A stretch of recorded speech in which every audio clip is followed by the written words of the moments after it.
ఆడుకోకొని తినిపోయి రావద్దు. ఇవి తినేస్తాను నేనే తినేస్తాను.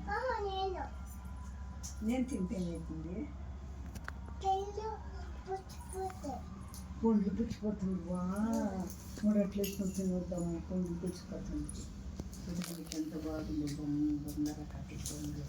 నాకు ఎట్లా పుచ్చిపోయింది. నాకు పెట్టిపోయింది. నేను తింటాను. తినద్దు.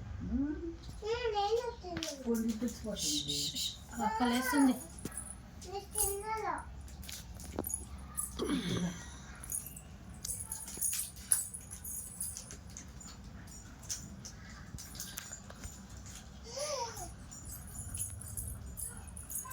కదిలించదు అక్క. అటు జగలేదు అసలు.